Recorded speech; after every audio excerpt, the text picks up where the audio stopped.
नमस्कार दोस्तों, आशा करता हूँ आप सब बहुत अच्छे होंगे। जैसा कि अपन एसएससी आईएमडी साइंटिफिक असिस्टेंट 2022 के लिए जो पेपर 2 होगा आपका, उसमें जो फिजिक्स का पेपर है उसमें जो नया सिलेबस ऐड हो गया है, ये वाला नया सिलेबस ऐड हो गया है, उसकी अपन पढ़ाई कर रहे थे। जो फोटो लगा रखी है, ये फोटो जो आपका नया सिलेबस ऐड हुआ है उसी की लगा रखी है। उसमें अपन ने कैलकुलस पढ़ लिया है।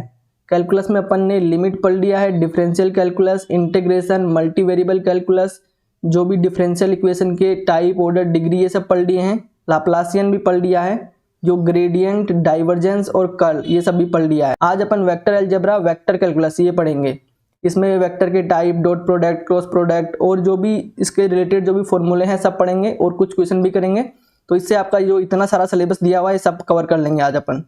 जो स्टोक्स थ्योरम और गॉस डाइवर्जेंस थ्योरम है ये नेक्स्ट वीडियो में कवर करेंगे। दोस्तों, आपकी एग्जाम का डेट फिक्स हो गया है 14 दिसंबर से 16 दिसंबर। आपके पास लगभग 1.5 महीना बचा है। इस 1.5 महीने को अच्छे से यूटिलाइज करें और अच्छे से पढ़ाई करें, तभी सिलेक्शन हो पाएगा। इसको आप गंवाएं नहीं। बहुत सारे दोस्तों के कमेंट और मैसेज आ रहे थे कि सर डेली वीडियो अपलोड किया कीजिए। तो दोस्तों, जब भी मुझे समय मिलता है मैं वीडियो जरूर अपलोड करता हूं। दोस्तों, एग्जाम के लिए फिजिक्स का सिलेबस बहुत बड़ा सिलेबस है। इसको कवर करने के लिए जो आपको मैंने बुक बताई थी उससे पढ़ना जरूर स्टार्ट कर दे, क्योंकि 1.5 महीने में ये वाला सिलेबस खत्म नहीं हो पाएगा। आप अच्छे से पढ़ेंगे तो ही खत्म हो पाएगा। तो दोस्तों, बिना समय गवाए हम अपने टॉपिक पर जाते हैं। अपना टॉपिक है वेक्टर, जिसको हिंदी में सदिश भी बोलते हैं। तो जैसे दो क्वांटिटी होती है, एक होती है स्केलर क्वांटिटी, एक होती है वेक्टर क्वांटिटी।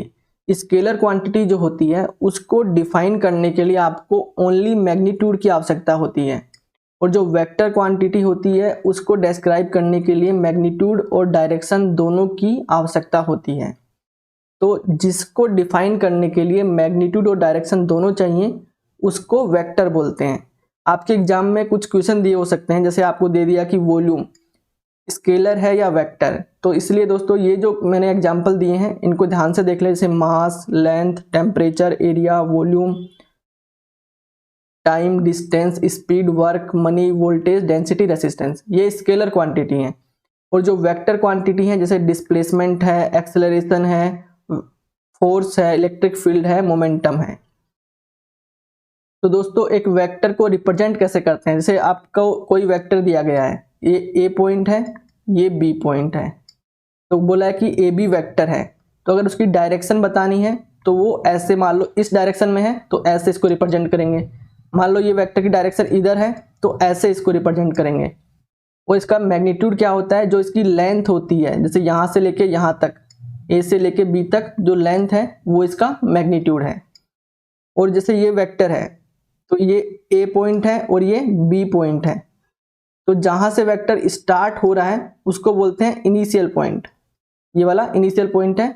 और जहां पे वेक्टर खत्म हो रहा है उसको बोलते हैं टर्मिनल पॉइंट। तो दोस्तों, अपने टॉपिक में दिए हुए हैं टाइप ऑफ वेक्टर, जिसमें बहुत सारे वेक्टर के टाइप दिए हुए हैं, जिनमें पहला वेक्टर है जीरो वेक्टर। तो जीरो वेक्टर क्या होता है? वो वेक्टर जिसका मैग्नीट्यूड जीरो होता हो, मतलब जो इनिशियल पॉइंट से जहां से स्टार्ट हुआ है वहीं खत्म हो जाए। A vector whose initial and terminal point coincide. तो दोस्तों, उसका मैग्नीट्यूड जीरो हो जाए, क्योंकि वो चला ही नहीं, यहीं से चला और यहीं पे खत्म हो गया, तो उसकी लेंथ तो जीरो हो गई ना। तो इसलिए इसको जीरो वेक्टर बोलते हैं। तो इसलिए जीरो वेक्टर को ए से, मतलब जहां से स्टार्ट हुआ वहीं पे खत्म हो गया। मान लो ए पॉइंट है, यहीं से स्टार्ट हो रहा है, यहीं पे खत्म हो गया, तो ए वेक्टर बोलते हैं। ठीक है। उसके बाद दोस्तों आपका है यूनिट वेक्टर। यूनिट वेक्टर मतलब ऐसा वेक्टर जिसका मैग्नीट्यूड यूनिटी मतलब 1 होता हो। मैग्नीट्यूड क्या था आपको पता होना चाहिए। से ये वेक्टर है कोई भी ए बी, तो इसकी जो ये लेंथ है वो आपका मैग्नीट्यूड होती थी। मैग्नीट्यूड कैसे निकालते हैं ये अपन बाद में देख लेंगे, पहले अपन टाइप देख रहे हैं। तो इसलिए दोस्तों ये क्या है? यूनिट वेक्टर है, मतलब इसका मैग्नीट्यूड 1 है तो वो यूनिट वेक्टर होता है। यूनिट वेक्टर को रिप्रेजेंट करने के लिए से कोई ये ए वेक्टर था पूरा, अगर इसका कोई आपको यूनिट वेक्टर पूछे तो ए कैप से रिप्रेजेंट करते हैं। इसको ए कैप या ए हैट बोलते हैं। यहाँ लिखा भी है ए कैप और ए हैट। फिर इसके बाद है को इनिशियल और को टर्मिनस वेक्टर। जैसे नाम से पता चल रहा है, को इनिशियल मतलब इनिशियल पॉइंट है वो सेम है, और को टर्मिनस मतलब जिनके फाइनल पॉइंट सेम है। जैसे दोस्तों ये एग्जाम्पल दिया हुआ है, इसमें इसके जो ये इनिशियल पॉइंट है ये सेम है, ये फाइनल पॉइंट है और ये वाले इनिशियल पॉइंट हैं, तो ये सेम है, तो इसको को इनिशियल बोलेंगे। ए और बी जो हैं वो को इनिशियल वेक्टर हैं।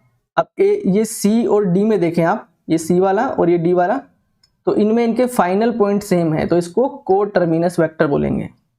फिर इसके बाद है इक्वल वेक्टर। इक्वल वेक्टर क्या होते हैं? ऐसे वेक्टर जिनका मैग्नीट्यूड भी सेम हो और डायरेक्शन भी सेम हो। टू और more vector said to be equal if they have same magnitude and direction. तो दोस्तों मैग्नीट्यूड और डायरेक्शन दोनों सेम होनी चाहिए। जैसे आपको ये वाला एक एग्जांपल दिया हुआ है, ये बॉक्स में देखिए, जैसे ये बी और ए है, इसको थोड़ा देखें तो इसकी लेंथ भी सेम लग रही है और डायरेक्शन भी सेम है, तो इसलिए ये इक्वल वेक्टर हैं। लेकिन जैसे देखो ये डी और बी, देखो ये बी और ये डी, ये वेक्टर को देखें तो डायरेक्शन तो दोनों की सेम है। देखो इसकी डायरेक्शन इधर है और बी की डायरेक्शन भी सेम है, लेकिन ये जो डी वेक्टर है ये छोटा है इस बी के कंपैरिजन में, तो इसलिए डी और बी इक्वल नहीं है। डायरेक्शन सेम है लेकिन मैग्नीट्यूड सेम नहीं है, इसलिए इक्वल नहीं है। तो दोस्तों एक क्वेश्चन बनता है आपके लिए, is all unit vectors are equal vector. जैसे यूनिट वेक्टर होता है उसका मैग्नीट्यूड तो हमेशा सेम ही रहेगा। यूनिट वेक्टर का मैग्नीट्यूड क्या होता है? 1 होता है। यूनिटी मतलब 1। तो अगर मैग्नीट्यूड 1 है तो उसको यूनिट वेक्टर बोलते हैं। लेकिन यूनिट वेक्टर की डायरेक्शन जो होती है वो जरूरी नहीं कि सेम हो, तो इसलिए ऑल यूनिट वेक्टर जो हैं वो इक्वल वेक्टर हो ये जरूरी नहीं है, इसलिए इसका आंसर नो हो जाएगा। फिर नेक्स्ट है अपना नेगेटिव ऑफ ए वेक्टर, मतलब कोई वेक्टर दिया हुआ है उसका नेगेटिव निकालना है। तो नेगेटिव निकालने के क्या करना है? जैसे ये मान लीजिए आपका कोई पी क्यू वेक्टर है, यहां से पी से स्टार्ट हो रहा है और क्यू पे खत्म हो रहा है, इसकी डायरेक्शन ऐसे है। तो अगर इसका नेगेटिव वेक्टर निकालना है तो मैग्नीट्यूड तो सेम रहेगा, लेकिन जो डायरेक्शन है वो अपोजिट हो जाएगी। मतलब यहां से यहां तक लेंथ इसकी सेम ही है, बस डायरेक्शन अपोजिट हो गई। इसलिए देखो दिया हुआ है, if A vector is a given vector then the negative of A vector whose magnitude is same. मतलब मैग्नीट्यूड सेम होता है नेगेटिव वेक्टर का, बस डायरेक्शन जो है वो अपोजिट होती है, डायरेक्शन अपोजिट होती है। तो ये जो एग्जांपल दिया है ये इसका एग्जांपल दिया। अब एक है कोलीनियर वेक्टर। कोलीनियर वेक्टर को अपन पैरेलल वेक्टर ही बोलते हैं। नाम से पता चल रहा है कोलीनियर मतलब एक लाइन के साथ होंगे, मतलब पैरेलल होंगे। The vector are said to be collinear vector if they are parallel to same line और they are along the same line। मतलब ये वाली लाइन जो है इसके पैरेलल कोई वेक्टर है, फिर दूसरा वेक्टर भी इसी के पैरेलल है, तो ये कोलीनियर वेक्टर होंगे। फिर है फ्री वेक्टर। फ्री वेक्टर क्या होते हैं? If A vector can be translated anywhere in the space without changing its magnitude and direction, such A vector is called free vector. तो दोस्तों जैसे ये एग्जाम्पल दिए हैं बहुत सारे आपको। मान लीजिए ये आपका बी वेक्टर को इनिशियल वेक्टर है, इस वेक्टर को आप इधर रख दें तो देखो इसकी लेंथ और डायरेक्शन चेंज नहीं हुई है, बस उठा के यहाँ रखा है, इसको उठा के यहाँ रख दिया है। तो ये वाला जो वेक्टर है वो फ्री वेक्टर है बी का। जो भी अपन पढ़ेंगे अभी वो सब फ्री वेक्टर होंगे, उनको उठा के कहीं भी रख सकते हैं। अगर नहीं दिया हुआ है आपको कि कोई वेक्टर फ्री है या नहीं है तो उसको फ्री ही मानना है। जैसे ये वाला बी वेक्टर है, ये भी इसका फ्री वेक्टर है। जैसे ये ए वेक्टर है, इसको उठा के यहाँ रखा है, बाकी इसका डायरेक्शन और मैग्नीट्यूड सेम है। जैसे आपका ये वाला ए वेक्टर है, इसको उठा के यहाँ रख दिया मान लो, तो इससे कोई फर्क पड़ा? नहीं पड़ा, क्योंकि ये जो मैग्नीट्यूड और डायरेक्शन जो है वो तो सेम ही है, इसलिए इसको फ्री वेक्टर बोलते हैं। फिर अपना नेक्स्ट है लाइक और unlike vector. The vector having the same direction, मतलब जिन वेक्टर की डायरेक्शन सेम है वो लाइक वेक्टर होते हैं, और जिनकी डायरेक्शन अपोजिट है वो अनलाइक वेक्टर है। मतलब देखो ये वाला वेक्टर है, मैग्नीट्यूड से अपन को कोई मतलब नहीं है यहाँ पे, तो इसकी डायरेक्शन ऐसे ही है चाहे इस छोटा हो, तो इसलिए इसको लाइक वेक्टर बोलेंगे इन दोनों को। और जैसे डायरेक्शन ये वाला इधर है और इसकी डायरेक्शन अपोजिट है, तो इसको अनलाइक वेक्टर बोलेंगे। तो दोस्तों जो अभी अपन ने टाइप ऑफ वेक्टर पढ़े उनके बेसिस पे क्वेश्चन दिया हुआ है। इसमें आपको इक्वल, पैरेलल, जो जिनकी सेम डायरेक्शन है, नेगेटिव है, ये वाले वेक्टर छांटने हैं। ये आपको वेक्टर यहाँ पे दिए हुए हैं। जैसे पहला आपको दिया इक्वल इन मैग्नीट्यूड, जिनका मैग्नीट्यूड सेम है, मतलब जिनकी लेंथ सेम है। तो इस वाले के लिए देखो ए वेक्टर, ये वाला सी वेक्टर और ई वेक्टर, इनकी लेंथ सेम लग रही है, तो इसलिए ए वेक्टर, सी वेक्टर और ई वेक्टर इनकी लेंथ सेम है, इसलिए ये इक्वल इन मैग्नीट्यूड है। फिर बोला है पैरेलल वेक्टर, तो पैरेलल तो मतलब चाहे ऐसे हो और चाहे ऐसे हो, मतलब डायरेक्शन ऐसे हो या ऐसे हो, लेकिन है तो पैरेलल एक दूसरे के। तो देखो ए और बी ये भी पैरेलल है, बी और सी ये भी पैरेलल है, और सी और डी पैरेलल है। तो इसलिए देखो ए vector, B vector, C vector और डी वेक्टर ये एक दूसरे के पैरेलल है, ई किसी के भी पैरेलल नहीं है। फिर पूछा है इन द सेम डायरेक्शन, मतलब डायरेक्शन सेम है। तो डायरेक्शन सेम किस किस की है, देखो ए वेक्टर और बी वेक्टर की डायरेक्शन सेम है, तो इसलिए A vector and B vector इन दोनों की डायरेक्शन सेम है। और फिर देखो तो सी और डी वेक्टर इनके मैग्नीट्यूड से कोई मतलब नहीं है, बस डायरेक्शन सेम चाहिए। डायरेक्शन क्या है, ये जहां एरो लगा हुआ है वहां उसकी डायरेक्शन है, तो सी वेक्टर और डी वेक्टर दोनों की डायरेक्शन सेम है। फिर पूछा इक्वल वेक्टर, इक्वल वेक्टर क्या होते हैं, जिनका मैग्नीट्यूड भी सेम हो और डायरेक्शन भी सेम हो। तो दोस्तों मैग्नीट्यूड और डायरेक्शन किसका सेम है, यहां पे थोड़ा इसको मिटा लेते हैं और देख लेते हैं। देखो तो देखो ए वेक्टर और सी वेक्टर इनका मैग्नीट्यूड सेम है लेकिन डायरेक्शन सेम नहीं है। बी वेक्टर और डी वेक्टर इनका डायरेक्शन अपोजिट है और मैग्नीट्यूड भी सेम नहीं लग रहा है, तो ये भी इक्वल नहीं है। तो इनमें से कोई भी वेक्टर इक्वल नहीं है, नेगेटिव ऑफ ईच अदर। तो देखो तो नेगेटिव मतलब उनका मैग्नीट्यूड सेम होना चाहिए, नेगेटिव के लिए मैग्नीट्यूड सेम होना चाहिए, बस डायरेक्शन जो है वो अपोजिट होनी चाहिए। तो ए वेक्टर और सी वेक्टर जो है उनका मैग्नीट्यूड सेम है और डायरेक्शन अपोजिट है, तो इसलिए ए वेक्टर और सी वेक्टर ये एक दूसरे के अपोजिट हैं। बी और डी वैसे दिखने में तो नेगेटिव लग रहे हैं लेकिन ये थोड़ा छोटा लग रहा है, इसलिए इसका नेगेटिव नहीं है ये। दोस्तों ये जो दिया हुआ है, जो भी मैंने क्वेश्चन किया उसका सॉल्यूशन है, उसमें बी और डी जो है वो नेगेटिव वेक्टर नहीं है क्योंकि इनका मैग्नीट्यूड सेम नहीं लग रहा है। ये बी जो है थोड़ा बड़ा दिख रहा है और डी जो है थोड़ा छोटा दिख रहा है, तो इसलिए ये नेगेटिव नहीं है। अगला आपका क्वेश्चन दिया हुआ है A vector I cap plus 2j cap और बी वेक्टर दिया हुआ है 2j cap 2i cap plus j cap. इसमें पूछा है कि इनका मैग्नीट्यूड सेम है कि नहीं है, या और वो इक्वल है या नहीं है। तो दोस्तों पहले तो आपको मैग्नीट्यूड निकालना आना चाहिए। तो जैसे कोई वेक्टर दिया हुआ आपको ए वेक्टर एक्स आई कैप प्लस वाई जे कैप प्लस जेड के कैप, तो इसका मैग्नीट्यूड कैसे लिखते हैं, मोड ऑफ ए वेक्टर, ये मैग्नीट्यूड ही होता है। क्या होता है, जो आई कैप जे कैप और के कैप के साथ ये कंपोनेंट हैं इनका स्क्वायर करके ऐड करके अंडर रूट करना होता है। तो कैसे करेंगे, X square plus Y square plus Z square, तो ये इस वाले वेक्टर का मैग्नीट्यूड है।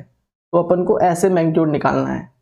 एक बात और पता होनी चाहिए आपको, जैसे इस वाले वेक्टर का यूनिट वेक्टर पूछा हो, यूनिट वेक्टर कैसे लिखते हैं, ए कैप से, वो कैसे आता है, ए वेक्टर ऐसा कैसा बटा में इसका मोड होता है।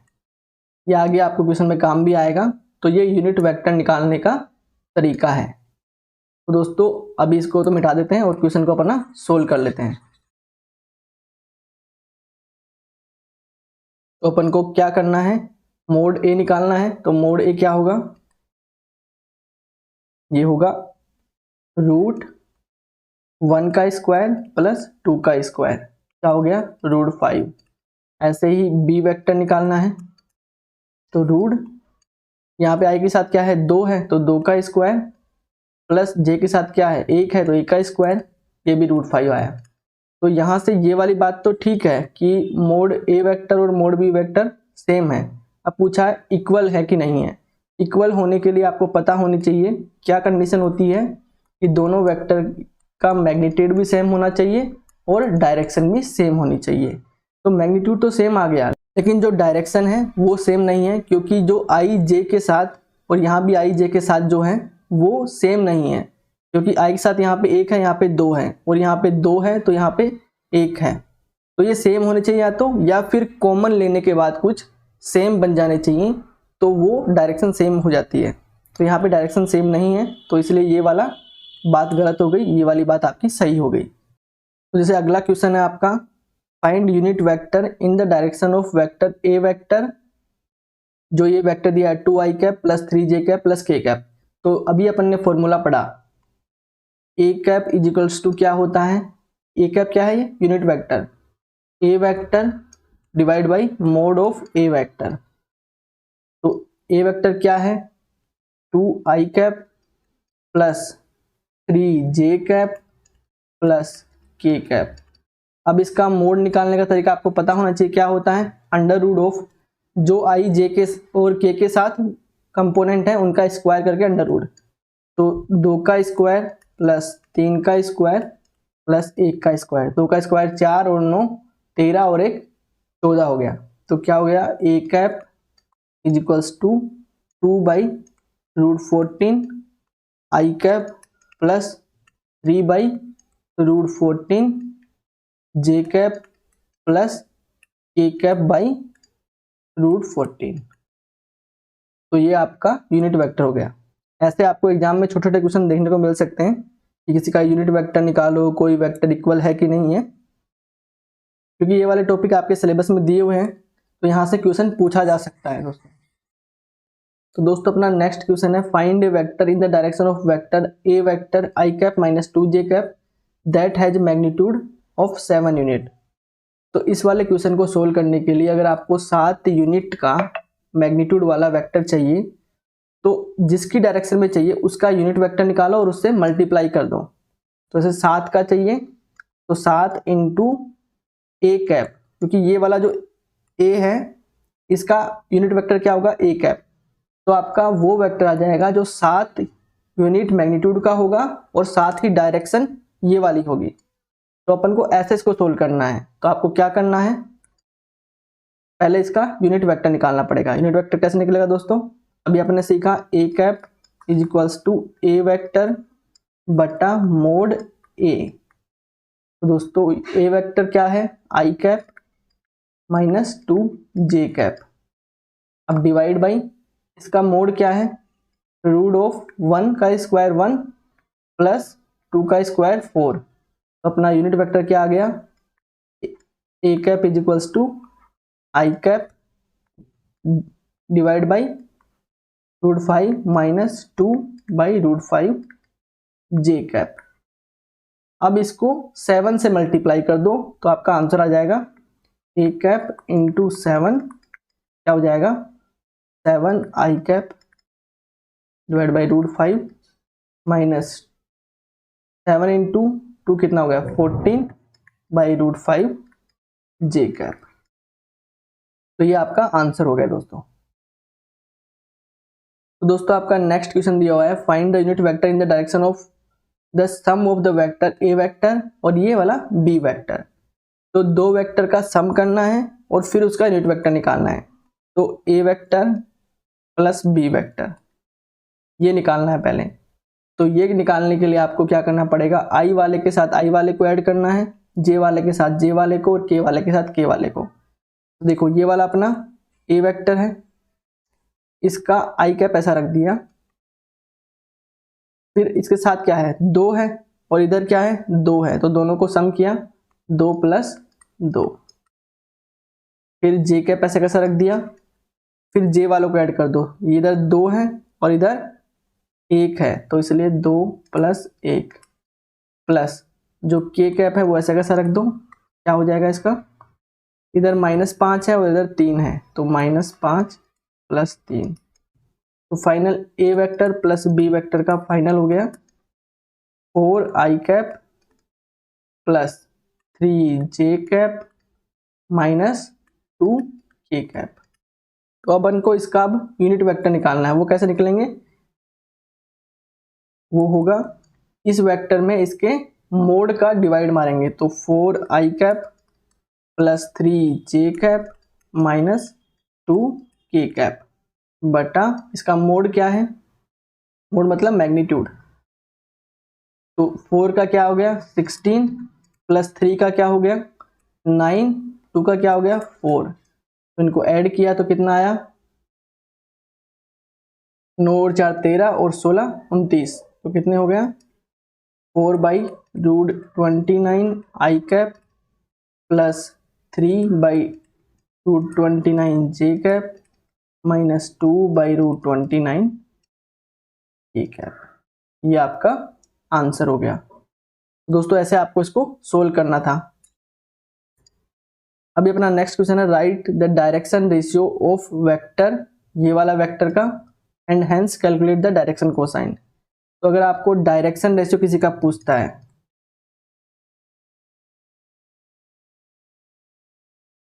तो वो क्या होते हैं, जो आई कैप, जे कैप और के कैप के साथ जो गुणा में होते हैं वही उसके डायरेक्शन रेशियो होते हैं। तो इसका डायरेक्शन रेशियो 1,1,-2 हो गया। ठीक है, तो ये इसके डायरेक्शन रेशियो। अगर डायरेक्शन कोसाइन पूछता है तो वो क्या होते हैं, इसका यूनिट वेक्टर निकालो और उसके जो आई cap, J cap, K cap के साथ गुणा में होते हैं वो इसके डायरेक्शन कोसाइन होते हैं। तो पहले इसका यूनिट वेक्टर ए कैप क्या होगा, आई कैप प्लस जे कैप माइनस 2 के कैप बटा में इसका मैग्नीट्यूड कितना होगा, √1 + 1 + 4 कितना हो गया 6। तो इसलिए एक कैप क्या हो गया 1/√6 आई कैप प्लस 1/√6 जे कैप माइनस 2/√6 के कैप। अब इसके डायरेक्शन कोसाइन जो है वो क्या हो गए, वो दोस्तों हो गए 1/√6, (1/√6) माइनस 2/√6। तो दोस्तों ये इसके डायरेक्शन कोसाइन हो गए। तो ऐसे दोस्तों आपको सोल्व करने हैं, किसी का मैग्नीट्यूड चाहिए, किसी का यूनिट वेक्टर चाहिए, किसी के डायरेक्शन कोसाइन चाहिए, किसी को सम करना है, तो ऐसे आप कर सकते हैं। ये बेसिक कंसेप्ट थे। अब दोस्तों आपके नेक्स्ट क्वेश्चन दिए हुए हैं, ये इसका मैग्नीट्यूड निकालना है, इसका मैग्नीट्यूड निकालना है। अब ये मैग्नीट्यूड तो आप अच्छे से निकाल सकते हैं, तो आप खुद करके देख लीजिए। क्या करना है, इनके जो आई कैप, जे कैप और के कैप के साथ जो गुणा में है उनका स्क्वायर करके अंडर रूट करना है। जैसे 1 का प्लस 2 का स्क्वायर 4 हो गया।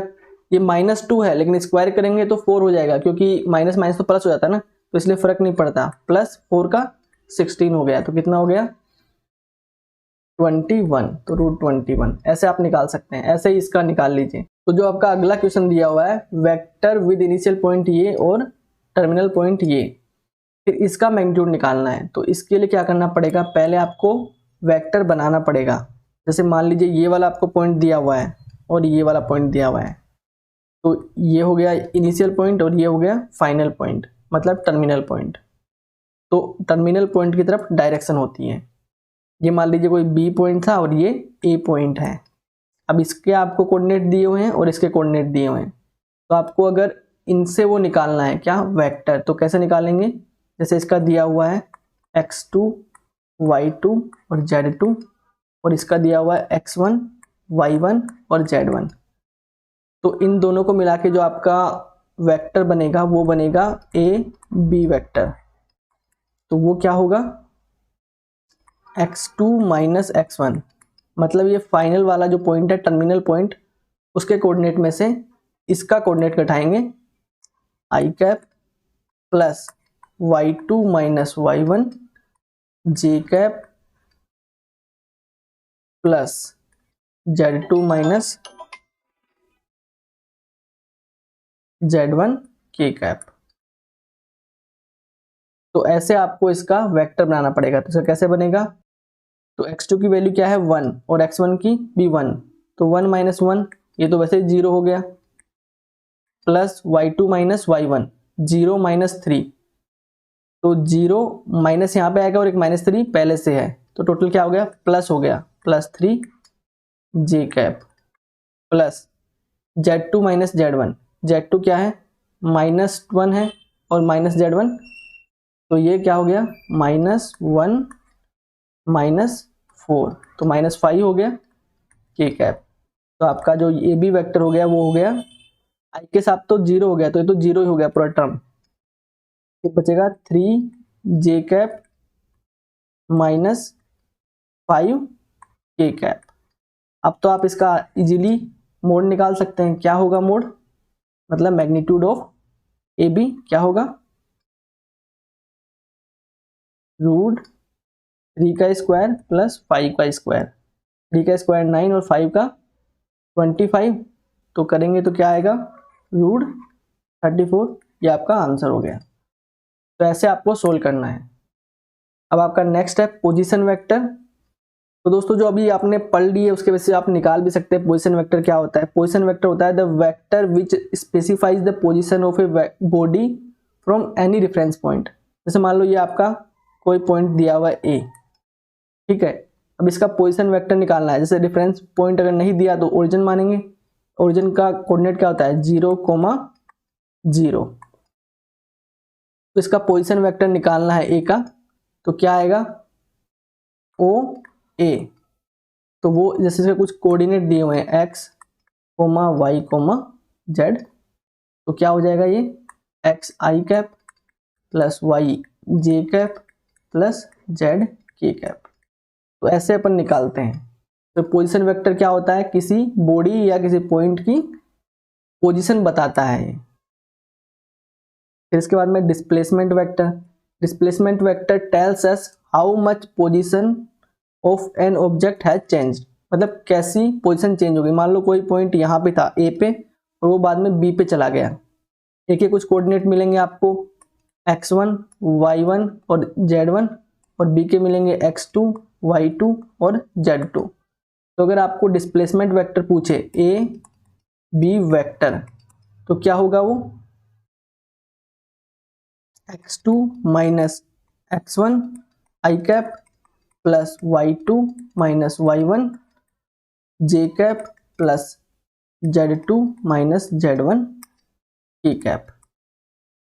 मतलब जो फाइनल पॉइंट है उसमें से आपको इनिशियल वाला घटाना है। तो इसको इस तरीके से भी लिखते हैं, ए बी वैक्टर है तो ओ B vector minus O A vector. अगर ये बी ए वैक्टर लिखा होता ना, जैसे इसकी जगह ए बी की जगह बी ए वैक्टर, मतलब डायरेक्शन ऐसी होती, तो इसको अपन लिखते क्या B A vector is equals to final मतलब O A vector minus O B vector. तो ऐसे जो वेक्टर की डायरेक्शन चेंज हो जाती है तो ऐसे लिखते हैं इनको। तो दोस्तों अपना नेक्स्ट टॉपिक है कंपोनेंट्स ऑफ ए वेक्टर। एक वेक्टर के कंपोनेंट कैसे निकालेंगे। जैसे आपका ये कोऑर्डिनेट सिस्टम दिया हुआ है, यहाँ पे एक वेक्टर दिया हुआ है v। ये v जो है ये इसका मैग्नीट्यूड है, मतलब ये मोड ऑफ v वेक्टर है। अब इसका x एक्सिस के साथ एंगल थीटा है, ये वाली जो एक्सिस आपकी x है, और y एक्सिस ये वाली है। तो अगर इसका अपन x डायरेक्शन में कंपोनेंट निकालेंगे vx, तो वो क्या आएगा v cos थीटा, और y डायरेक्शन में component vy is equals to v sin theta. तो यहाँ से अपन sin थीटा की वैल्यू भी निकाल सकते हैं, क्या आएगी vy अपॉन v, और cos थीटा की वैल्यू vx अपॉन v। ये जो है ये क्या है मैग्नीट्यूड ऑफ v वेक्टर। दोस्तों दो वेक्टर को ऐड करना और सब्ट्रैक्ट करना आना चाहिए। इसके लिए दो लॉ होते हैं, पैरेललोग्राम लॉ और ट्रायंगल लॉ। जैसे ये वाला कोई वेक्टर आपको दिया हुआ है ऐसे, और दूसरा वेक्टर आपको दिया हुआ है ऐसे, ठीक है। तो ये कंटिन्यूअस है, और वो कंटिन्यूअस नहीं चाहिए। अगर आपको पैरेललोग्राम लॉ लगाना है तो उसके लिए आपको क्या करना पड़ेगा, दो वेक्टर एडजेसेंट होने चाहिए। तो इस वाले वेक्टर को मैं यहाँ रखूँगा, तो ये ऐसा हो जाएगा आपका, ठीक है। ये जो वेक्टर है ये वाला, इसको मैंने यहाँ रख दिया। जब तक आपको कहा नहीं जाए तब तक दो वेक्टर, कोई भी वेक्टर फ्री वेक्टर होता है। तो ये आपका ए वेक्टर है और ये बी वेक्टर। तो इन दोनों का सम जो है वो इस पैरेललोग्राम का डायगोनल होगा। बी वेक्टर जो इसका सम है वो A vector plus B vector, ये इस पैरेललोग्राम का डायगोनल होगा। पैरेललोग्राम ऐसा है आपका, ठीक है। फिर अगर दो वेक्टर कंटिन्यूअस हैं तो उनका सम कैसे करते हैं, ट्रायंगल लॉ से। देखिए दोस्तों, ये वेक्टर इधर है, ये आपका ए वेक्टर है, ये आपका बी वेक्टर है। अब देखो ये वाला वेक्टर फिर ये वाला वेक्टर, इसलिए कंटिन्यूअस वेक्टर है। तो इनको ऐड करने के लिए इनका जो सम होगा वो एक वेक्टर होगा जो इस ट्रायंगल को बंद करता हुआ होगा, और इसकी डायरेक्शन जो है वो इनके अपोजिट रहेगी, इस वाले वेक्टर के अपोजिट रहेगी। और जो सी वेक्टर है की वैल्यू होगी ए वेक्टर प्लस बी वेक्टर। अब यहाँ से आपको अगर सी वेक्टर का कोई मैग्नीट्यूड पूछता है तो वो क्या होगा, वो होता है, ये फॉर्मूला आप याद भी कर सकते हैं, ए का स्क्वायर प्लस बी का square plus 2ab cos theta. और थीटा क्या है, थीटा जो ए और बी के बीच का एंगल है, ये वाला थीटा है। अगर ये वाला एंगल पूछ ले आपसे अल्फा मान लीजिए, तो ये वाला एंगल आप कैसे निकालेंगे, इसके लिए होता है tan alpha is equals to जो आपका b है साइन थीटा बटा a plus B cos theta. तो ये वाले दोनों फॉर्मूले आप याद भी रख सकते हैं। जैसे कोई वेक्टर है, आपको दिया हुआ है कि एक वेक्टर है ए वेक्टर, उसका मैग्नीट्यूड 2 है, एक बी वेक्टर है जिसका मैग्नीट्यूड आपको 3 दिया हुआ है, और इन दोनों के बीच का एंगल आपको जैसे थीटा दिया हुआ है वो 60 डिग्री दिया हुआ है। तो अगर पूछ ले कि आपको इन दोनों का सम बताना है, तो आप इस वाले फॉर्मूले से, ये जो फॉर्मूला है, इससे आप इनके जो सम का मैग्नीट्यूड है वो बता सकते हैं, और जो सम के मैग्नीट्यूड का एंगल है वो आप इस वाले फॉर्मूले से बता सकते हैं। अगर आपको सब्सट्रैक्ट करना है तो ये ट्रायंगल वाला लो है, इसी को यूज कर सकते हैं। जैसे ये बी वेक्टर इस डायरेक्शन में था, तो इस बी वेक्टर का नेगेटिव वेक्टर आपको निकालना आना चाहिए। तो इस बी वेक्टर का नेगेटिव वेक्टर क्या होगा, जिसका मैग्नीट्यूड तो सेम रहेगा इधर में और डायरेक्शन उल्टी हो जाएगी, तो ऐसा हो गया। तो दोस्तों इसमें यही किया गया है। तो अब ऐसी डायरेक्शन है तो ट्रायंगल लो के अकॉर्डिंग ये जो है इसको बंद करता हुआ इसका सम होगा, इसका और इसका, ये क्या माइनस बी वेक्टर। तो इसलिए क्या हो जाएगा, यहाँ पे जो सी वेक्टर होगा इन दोनों का सम होगा, क्या होगा, ए वेक्टर माइनस बी वेक्टर। तो ऐसे इनका सब्ट्रैक्टिंग करते हैं। तो दोस्तों आपका नेक्स्ट और इम्पोर्टेंट टॉपिक है multiplication of vector by scalar quantity. जैसे कोई वेक्टर दिया हुआ ए वेक्टर, अगर इसको आप किसी भी स्केलर क्वांटिटी लैम्बडा से मल्टीप्लाई कर देते हैं तो ये वाला जो वेक्टर है वो इसके गुणा हो जाएगा। मतलब ए वेक्टर अगर 2 से गुणा कर दे तो ए वेक्टर 2 गुना हो जाएगा। जैसे मान लीजिए ये वाला आपका वेक्टर है ए वेक्टर, अगर इसको 2 से गुणा कर दिया तो ये 2 गुना लेंथ का हो जाएगा 2 ए वेक्टर। अगर इसको हाफ से मल्टीप्लाई कर दिया तो ये 1/2 ए वेक्टर। मतलब इसकी लेंथ हाफ हो रही है, डायरेक्शन चेंज नहीं हो रही कुछ भी। अगर आप इसको किसी स्केलर क्वांटिटी से मल्टीप्लाई करेंगे तो वो उससे गुणा हो जाएगा, बस उसकी डायरेक्शन चेंज नहीं रहेगी। अगर दोस्तों किसी भी क्वांटिटी को आप 0 वेक्टर से मल्टीप्लाई कर दोगे तो वो 0 वेक्टर ही बन जाएगी। नेक्स्ट टॉपिक है स्केलर और डॉट प्रोडक्ट ऑफ 2 वेक्टर्स। जैसे कोई वेक्टर आपको दिया हुआ है ए वेक्टर और दूसरा वेक्टर दिया हुआ है बी वेक्टर, इन दोनों के बीच का एंगल आपको थीटा दिया हुआ है। तो इनका स्केलर प्रोडक्ट और डॉट प्रोडक्ट जो होता है उसको रिप्रेजेंट ऐसे करते हैं, A vector dot B vector. इसकी वैल्यू क्या होती है, mod of A vector B vector cos theta. ये वाला फॉर्मूला आपको बहुत जगह काम भी आएगा, इसके बेसिस पे अपन बहुत सारे क्वेश्चन भी करेंगे दोस्तों, देखिए। और यहां से अपन कोस थीटा की वैल्यू भी निकाल सकते हैं। Cos theta is equal to क्या हो जाएगा, A vector dot B vector mod of A vector mod of B vector. तो दोस्तों एक बात ध्यान से देखें, तो कोस थीटा कोस 0 की वैल्यू क्या होती है, 1 होती है, और कोस 90 की वैल्यू क्या होती है, 0 होती है। तो अगर दो वेक्टर, ये दोनों वेक्टर के बीच का कोण है ना, थीटा क्या है, दोनों वेक्टर के बीच का कोण, अगर ये एंगल जो है अगर ये 90 डिग्री है तो इस डॉट प्रोडक्ट की वैल्यू क्या हो जाएगी, 0 हो जाएगी। और कोस 0 की वैल्यू 1 होती है, इसलिए अगर दो वेक्टर पैरेलल हैं तो A vector dot B vector की value mod of A vector mod of B vector हो जाएगी, क्योंकि ये तो 1 हो जाएगा आपका। अब इसके बेसिस पे कुछ प्रॉपर्टियां देखिए, A dot B is a real number. मतलब अगर A vector dot B vector करेंगे तो एक नंबर आएगी, ना कि कोई वेक्टर आएगा आपका, ठीक है।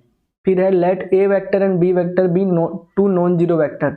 मतलब ए वेक्टर और बी वेक्टर 0 नहीं है, और अगर आपको इन दोनों का डॉट प्रोडक्ट 0 आ जाता है तो इसका मतलब क्या हो गया, इस वाले फॉर्मूले से देखें अपन, ए वेक्टर डॉट, ये डॉट है यहाँ पे बीच में, B vector is equals to mod of A vector dot mod of B vector cos theta. दोस्तों ये भी नॉन जीरो है, मतलब इसका मैग्नीट्यूड जीरो नहीं है, ये भी जीरो नहीं है। तो कब जीरो हो सकता है ये? जब कोस फाई जीरो हो, कोस थीटा जीरो हो। और कोस थीटा कब जीरो होता है? जब थीटा की वैल्यू 90 हो तब। तो इसका मतलब क्या हो गया, अगर ए और बी नॉन जीरो वेक्टर हैं और अगर उनका डॉट प्रोडक्ट जीरो आ जाता है तो इसका मतलब दोनों एक दूसरे के परपेंडिकुलर है। If theta is equal to zero, अगर थीटा जीरो होता है तो ये वाली वैल्यू होती है, ये अपन ने पहले भी पढ़ लिया क्योंकि यहाँ पे कोस थीटा की वैल्यू 1 हो जाएगी। अगर थीटा की वैल्यू पाई है, मतलब दोनों वेक्टर, एक वेक्टर इधर है तो दूसरा वेक्टर इधर है, तो उसके लिए क्या होता है, उनका dot product minus mod of A vector और mod of B vector, mod मतलब मैग्नीट्यूड हो जाएगा। तो दोस्तों अपनी पांचवी प्रॉपर्टी है, in view of the observation 2 and 3 for mutually perpendicular unit vector I J K we have, देखिए आई जे के जो है वो क्या है, एक्स वाई और जेड एक्सिस के सापेक्ष यूनिट वेक्टर हैं। तो दोस्तों ये तो एक दूसरे के परपेंडिकुलर होते हैं, तो इसलिए अगर आई और जे का अगर मल्टीप्लाई करेंगे मतलब डॉट प्रोडक्ट, तो वो जीरो आएगा। जे और के करेंगे तो वो भी जीरो आएगा क्योंकि ये परपेंडिकुलर एक दूसरे के, और ये भी परपेंडिकुलर है तो जीरो आएगा, इसलिए इनका जीरो होता है। बाकी जैसे देखिए दोस्तों आई कैप और आई कैप, इनका मल्टीप्लाई करेंगे क्योंकि इन दोनों के बीच का जो एंगल है वो तो जीरो है, तो इसलिए इनका क्या होगा, mode of I cap dot mod of I cap cos theta. Cos theta की वैल्यू 1 है क्योंकि इन दोनों का एंगल जीरो है, तो ये तो 1 हो गया। और आई कैप और आई कैप, इन जो ये तो क्या है, यूनिट वेक्टर है ना, तो यूनिट वेक्टर का तो मोड भी 1 ही होता है, मतलब मैग्नीट्यूड 1 ही होता है, तो 1 को 1 से मल्टीप्लाई किया तो 1 आया। तो इसलिए दोस्तों इनका जो सेम वाले होते हैं, आई कैप को आई कैप से मल्टीप्लाई करो, जे कैप को जे कैप से, के कैप को के कैप से, तो ये 1 आता है। मल्टीप्लाई मतलब डॉट प्रोडक्ट।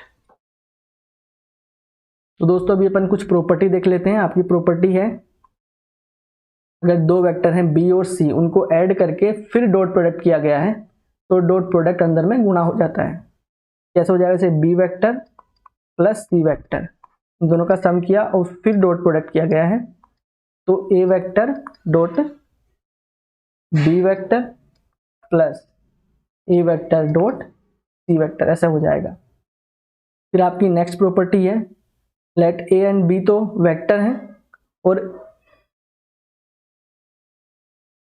ये 1 नहीं, यहाँ पे लैम्बडा है, तो लैम्बडा भी यानी स्केलर, तो लैम्बडा से अगर मल्टीप्लाई किया गया है, जैसे अगर आपको ऐसा लिखा गया लैम्बडा ए वेक्टर फिर डॉट बी वेक्टर, तो इसको आप लैम्बडा को बाहर भी ले सकते हैं क्योंकि लैम्बडा कांस्टेंट है, तो A vector dot B vector ऐसा भी लिख सकते हैं।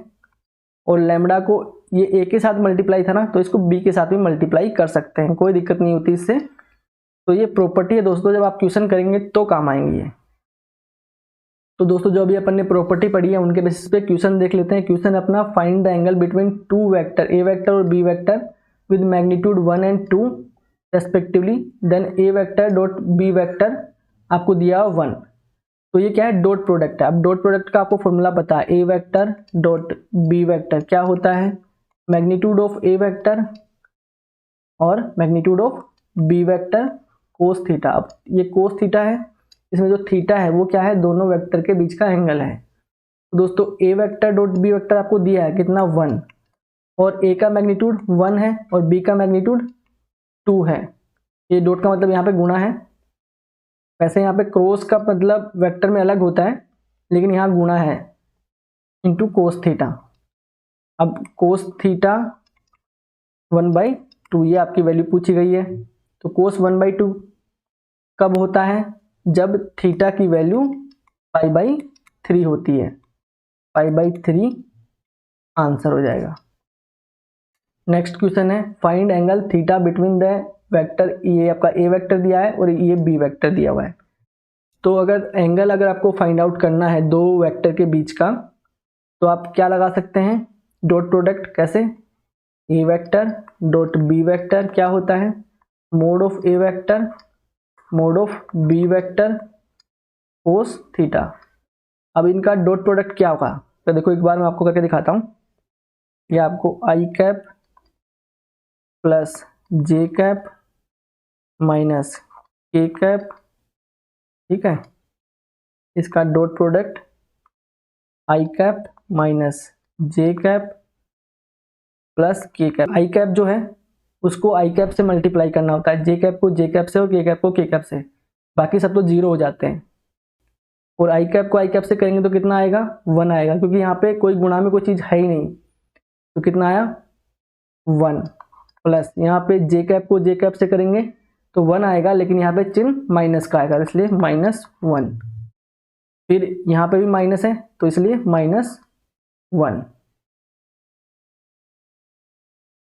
अब आपको इनका मैग्नीट्यूड पता होना चाहिए, कितना है इसका,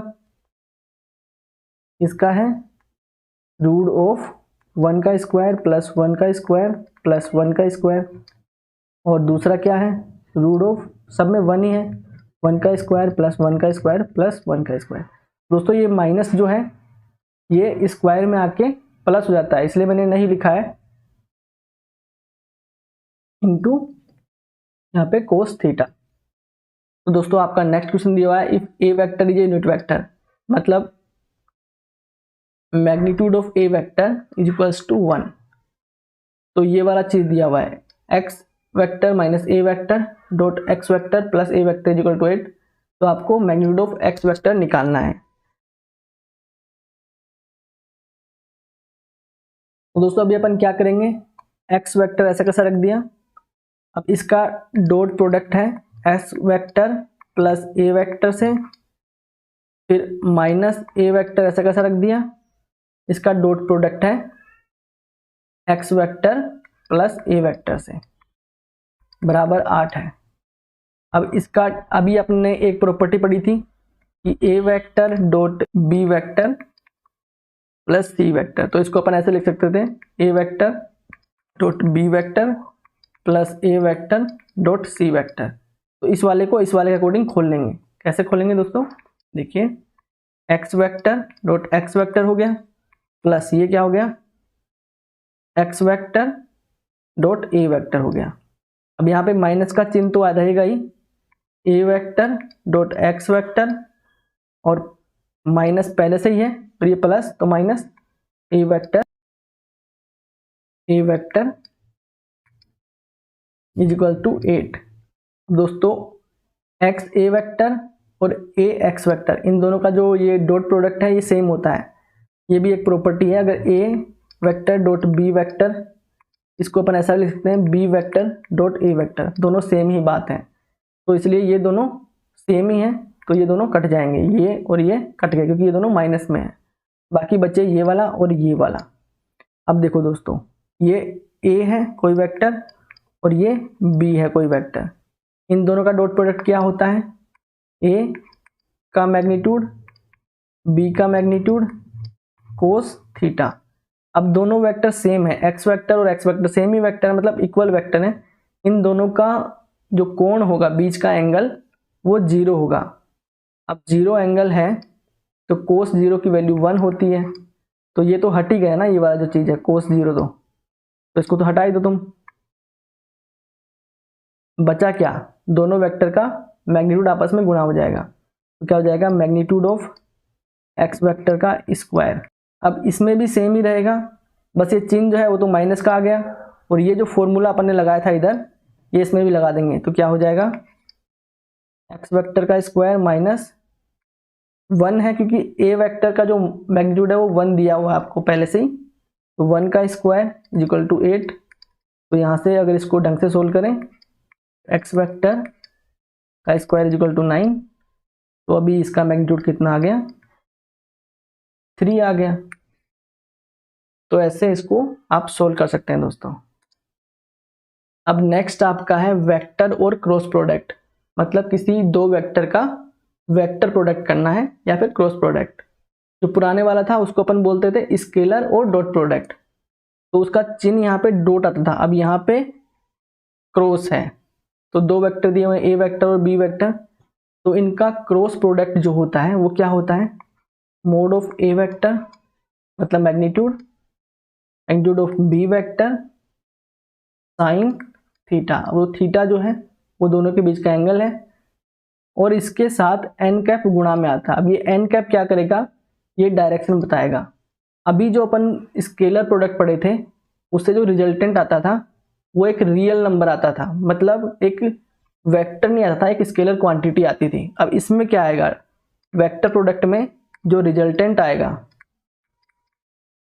वो भी एक क्या रहेगा, वेक्टर रहेगा, और ये एन कैप जो है वो उस वेक्टर की डायरेक्शन देगा। एन कैप क्या देगा, डायरेक्शन। तो अब ये जो डायरेक्शन है वो क्या होती है, वो ए वेक्टर और बी वेक्टर दोनों के परपेंडिकुलर होती है। तो इसलिए A vector cross B vector की direction perpendicular to A vector और बी वेक्टर, दोनों के परपेंडिकुलर रहेगी। तो अगर आपसे पूछ ले कि जो क्रॉस प्रोडक्ट है उसकी डायरेक्शन किधर होती है, परपेंडिकुलर टू ए वेक्टर और बी वेक्टर। दोस्तों इसके बेसिस पे अपन कुछ ऑब्जर्वेशन देख लेते हैं। देखिए A vector cross B vector जो होता है वो एक वेक्टर क्वांटिटी होती है। स्केलर प्रोडक्ट में आपको एक स्केलर क्वांटिटी मिलती थी, यहाँ पे एक वेक्टर क्वांटिटी मिलेगी। और अगर ए और बी जो हैं आपके नॉन जीरो वेक्टर हैं और इनका क्रॉस प्रोडक्ट जीरो आ गया तो इसका मतलब क्या हो गया, देखो दोस्तों मैं बताता हूँ थोड़ा सा। जैसे A vector cross B vector क्या होता था, मोड ऑफ ए वेक्टर मतलब मैग्नीट्यूड, और magnitude of B vector sine theta N cap.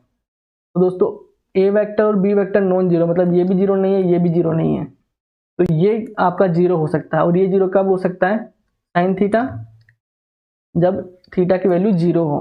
अगर थीटा की वैल्यू जीरो है तो इसका मतलब दोनों वेक्टर जो हैं वो एक दूसरे के पैरेलल हैं, मतलब उनके बीच का एंगल जीरो है। तो इसलिए अगर ए और बी जो हैं आपके वो नॉन जीरो हैं और अगर उनका क्रॉस प्रोडक्ट जीरो आ जाता है तो दोनों वेक्टर एक दूसरे के पैरेलल होते हैं। अगर इन दोनों के बीच का एंगल 90 है तो इसमें क्या हो जाएगा, साइन थीटा की वैल्यू 1 हो जाएगी, इसलिए ए क्रॉस बी की वैल्यू जो हो जाएगी वो मोड ऑफ ए वेक्टर और मोड ऑफ बी वेक्टर का गुणा हो जाएगी। दोस्तों आपकी नेक्स्ट प्रॉपर्टी है फोर्थ। जैसे आपने स्केलर प्रोडक्ट पढ़ा था उसमें जो आपके ये यूनिट वेक्टर थे आई कैप, जे कैप और के कैप, इनका मैग्नीट्यूड जो होता है वो तो 1 होता ही होता है। मैग्नीट्यूड ऑफ आई कैप क्या होता है, 1 होता है। तो ऐसे ही जे कैप का भी 1 और के कैप का भी 1 होता है। तो उस टाइम क्या था, आई कैप डॉट आई कैप इसकी वैल्यू 1 थी क्योंकि इन दोनों का एंगल 0 हो जा रहा था और कोस 0 की वैल्यू 1 हो जा रही थी। यहाँ पे जो सेम वाले हैं उनका 0 होगा क्योंकि यहाँ पे साइन थीटा दिया हुआ है और साइन थीटा जो है उसमें थीटा की वैल्यू 0 होती है तो 0 हो जाता है, इसलिए सेम वाले जो हैं वो 0 हैं। आई कैप क्रॉस आई कैप 0 है दोस्तों, जे कैप क्रॉस जे कैप भी 0 है और K cap cross K cap भी 0 है। लेकिन I cap cross J cap जो है वो के कैप होता है, J cap cross K cap I cap होता है और K cap cross I cap J cap होता है। तो ये I cap cross J cap K cap होता है, ये कैसे होता है देखिए दोस्तों, I cap cross J cap equals to K cap ऐसा दिया हुआ है। तो क्या होगा देखिए, आई कैप क्रॉस है तो इसका मोड, जे कैप का मोड साइन थीटा। अब साइन थीटा क्या होगा, इन दोनों के बीच का 90 और एन कैप। तो ये आई कैप जो है इसकी वैल्यू तो इसका जो मैग्नीट्यूड है वो तो 1 हो गया, इसका भी 1 हो गया और साइन 90 का भी 1 हो गया। अब एन कैप क्या है, डायरेक्शन देता है। अब डायरेक्शन क्या होती है, आई कैप और जे कैप के परपेंडिकुलर, तो क्या होगी दोस्तों, के कैप होगी। तो ऐसे निकालते हैं दोस्तों, डायरेक्शन के कैप आएगी। तो इसलिए आई कैप क्रॉस जे कैप की वैल्यू क्या है, के कैप है दोस्तों। इसलिए ये वाला जो एक नोटेशन बनाया गया है देखिए, इसमें आई कैप और जे कैप को मल्टीप्लाई करेंगे मतलब क्रॉस प्रोडक्ट, तो के कैप आएगा। के कैप और आई कैप को करेंगे के कैप और आई कैप को तो आपका जे कैप आएगा, और जे कैप और के कैप को करेंगे तो आपका आई कैप आएगा। तो दोस्तों ये जो आपको दिया हुआ है इसके अकॉर्डिंग आप निकाल सकते हैं। देखिए आई कैप आपको देखना है एंटी क्लॉकवाइज ही चलना है, एंटी क्लॉकवाइज चलेंगे तो आपका वैल्यू पॉजिटिव आएंगी, और अगर क्लॉकवाइज चलेंगे तो नेगेटिव आएगी। देखिए आई कैप और जे कैप इन दोनों का मल्टीप्लाई करें तो क्या आएगा, क्रॉस प्रोडक्ट, क्योंकि ये तो क्या है एंटी क्लॉकवाइज है, तो इसके अगले वाला रहेगा आई cap cross J cap, I cap cross J cap की वैल्यू क्या हो जाएगी, के कैप हो जाएगी।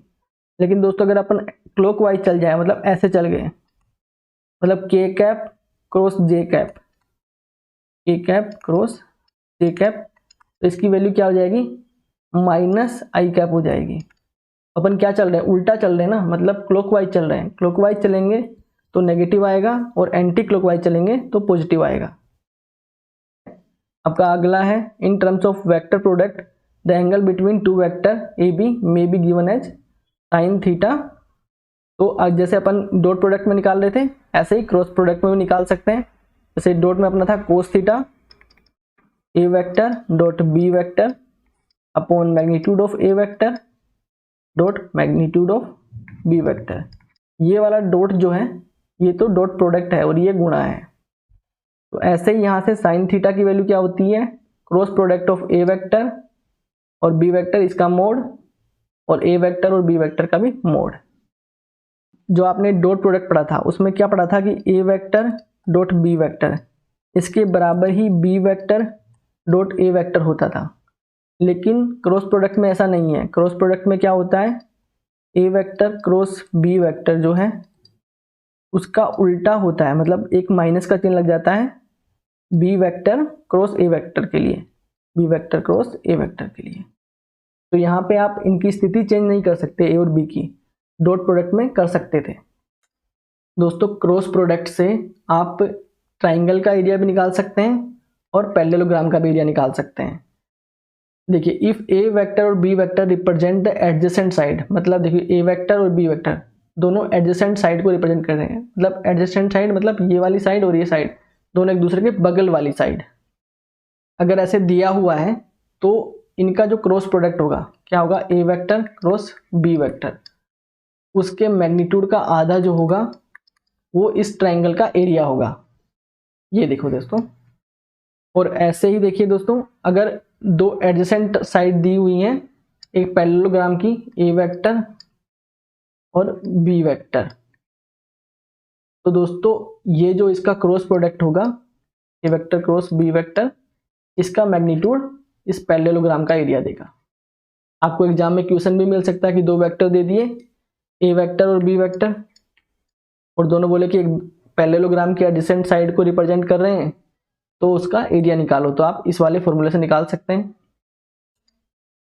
अब दोस्तों कुछ प्रॉपर्टी दी हुई है, जैसे प्रॉपर्टी एक दो तो अपन ने पढ़ ली, एक और ये है कि ए वेक्टर, जैसे ये वाली प्रॉपर्टी अपन ने पढ़ी थी डॉट प्रोडक्ट में भी, क्या पढ़ी थी, A vector dot B vector plus C vector, क्या था, A vector dot B vector plus A vector dot C vector.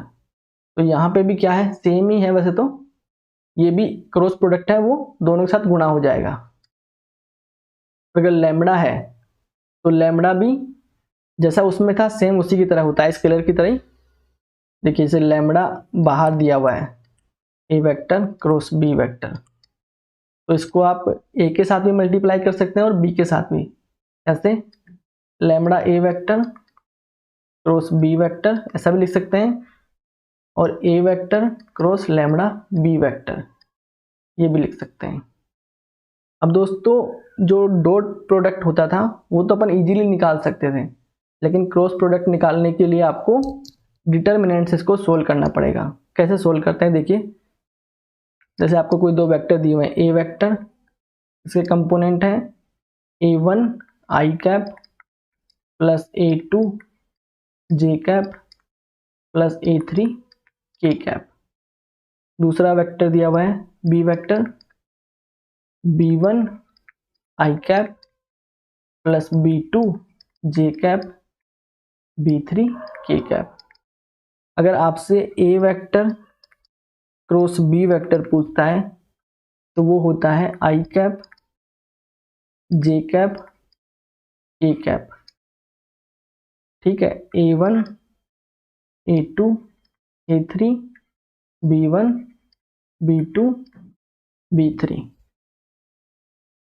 तो दोस्तों आपको डिटरमिनेंट अगर सोल्व करना आता है तो अच्छी बात है, नहीं देखो कैसे लिखते हैं, यहाँ से लिख देंगे अपन A vector cross B vector is equals to I cap A2 B2। मतलब इस वाले को अगर आई कैप लिया है तो इसको और इसको मल्टीप्लाई करेंगे, इसको इससे और इसको इससे, फिर इसको मल्टीप्लाई करके और फिर इस वाले को माइनस कर देंगे, A2 B3 minus A3 B2। फिर यहाँ पे आएगा माइनस का साइन, जे कैप, फिर इसको दबा देंगे, अब आएगा A1 B3 minus A3 B1 plus जे कैप।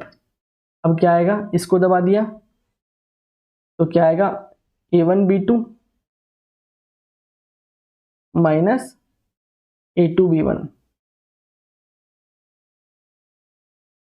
तो ऐसे इसको सोल्व करना होता है। जब आप एक दो क्वेश्चन करेंगे तो आपको समझ आ जाएगा, ऐसे कोई दिक्कत नहीं है। ये डिटरमिनेंट है, आपको सोल्व करना आती होगी। कैसे सोल्व करते हैं डिटरमिनेंट, ये बस मैंने लिख के दिखा दिया, आप डायरेक्ट भी सोल्व कर सकते हैं, इतना ये लिखने की जरूरत नहीं है आपको। जैसे एक दो क्वेश्चन करते हैं दोस्तों, find mod of A vector, मतलब magnitude of A vector cross B vector. तो पहले अपन को A vector cross B vector निकालना पड़ेगा, फिर उसके बाद उसका मैग्नीट्यूड निकालना पड़ेगा। दोस्तों से आपके पास ये दो वेक्टर दिए हुए हैं, ए वेक्टर और बी वेक्टर। अभी अपन ने पढ़ा, इसको डिटरमिनेंट से सोल्व कर सकते हैं। कैसे, पहले लिखो आई कैप, जे कैप और के कैप। ठीक है, ये किसके बराबर है, A vector cross B vector के।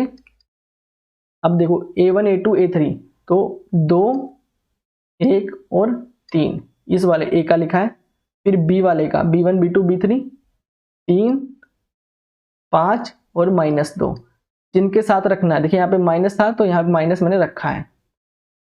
अब इसको सोल्व करो, ए वेक्टर क्रॉस बी वेक्टर, तो आई कैप ऐसा कैसा आ गया, फिर 1 इंटू -2, तो -2 माइनस 5 × 15,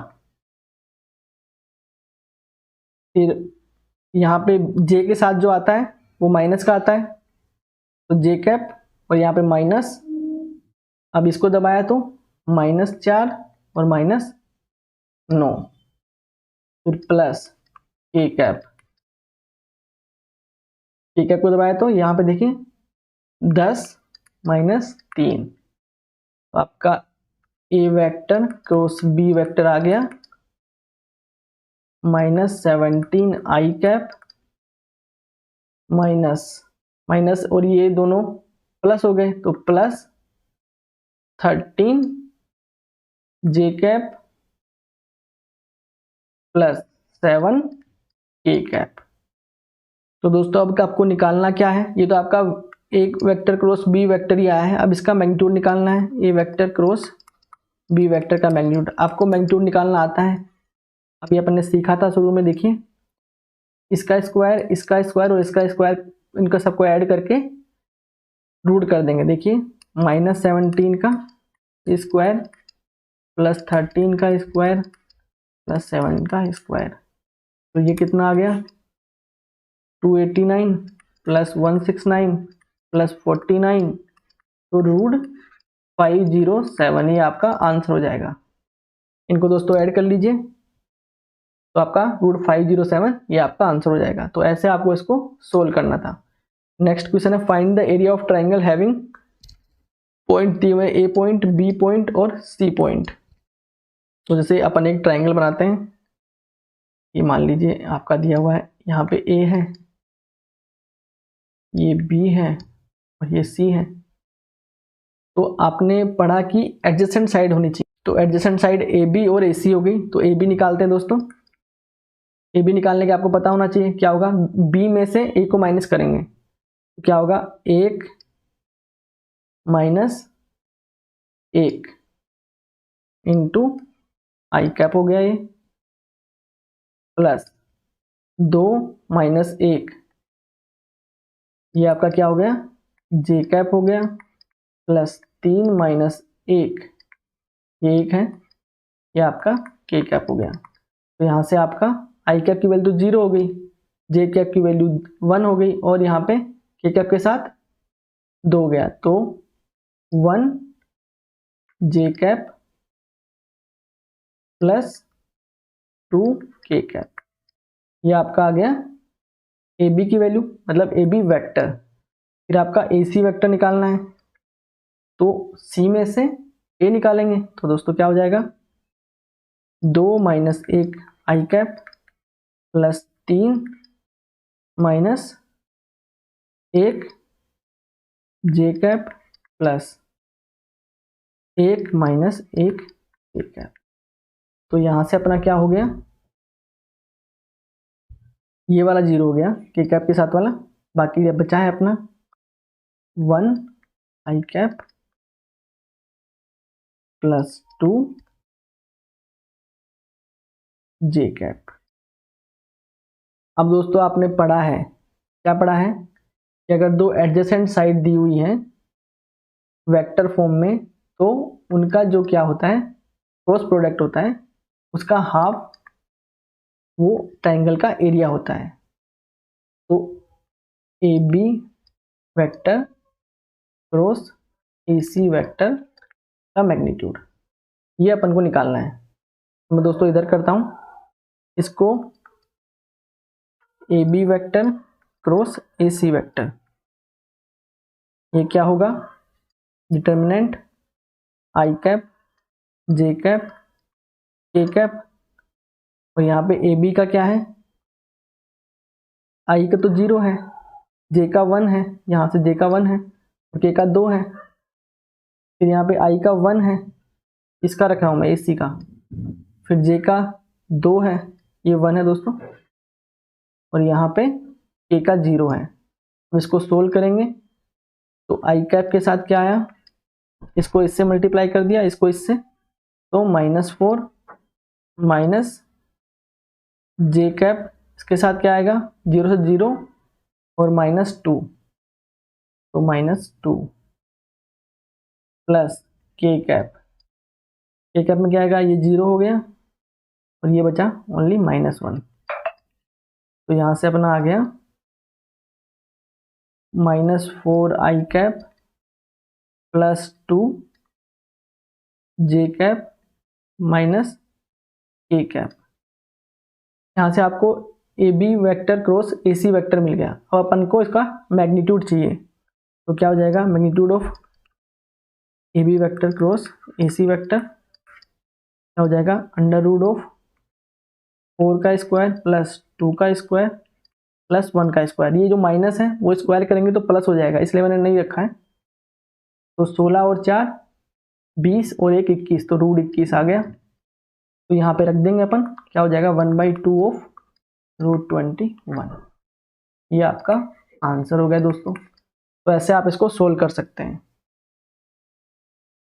अब आपको नेक्स्ट क्वेश्चन दिया, find the area of a parallelogram whose adjacent side are given by vector. यहाँ पे वेक्टर दिए हुए हैं, जो पुराने वाला क्वेश्चन था उसमें आपको पॉइंट दिए हुए थे, तो मैंने पहले वेक्टर बनाया था उसके बाद किया था। अभी इसमें वेक्टर दिए हुए हैं तो वेक्टर बनाने की जरूरत नहीं है, इसमें अपन डायरेक्ट करेंगे। और आपको पता हो किसी पैरेललोग्राम की दो एडजेसेंट साइड दी हुई हो, तो ये ए वेक्टर और ये बी वेक्टर, तो एरिया जो होता है वो magnitude of A vector cross B vector होता है।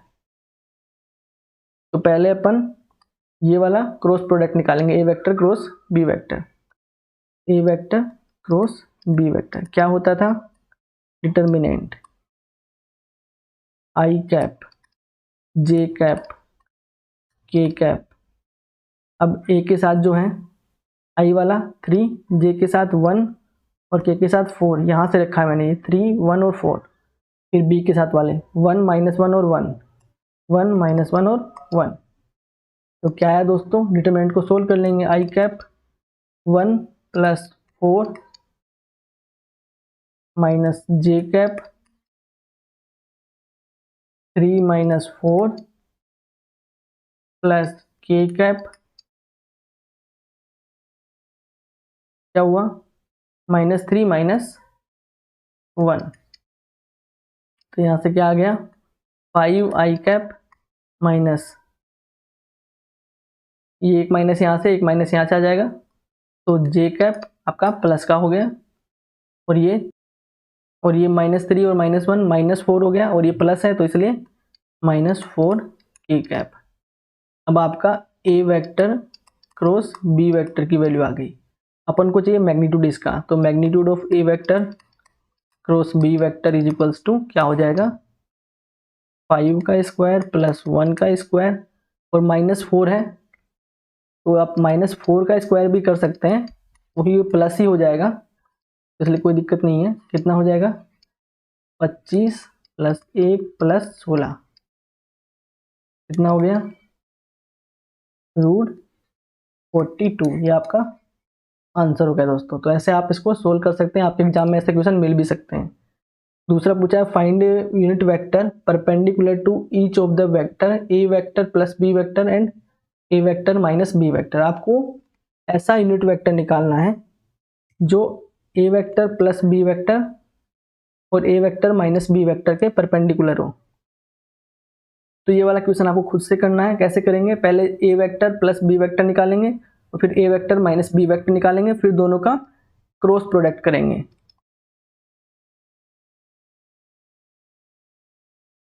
और जो क्रॉस प्रोडक्ट से जो वेक्टर आता है वो हमेशा इन दोनों के परपेंडिकुलर होता है।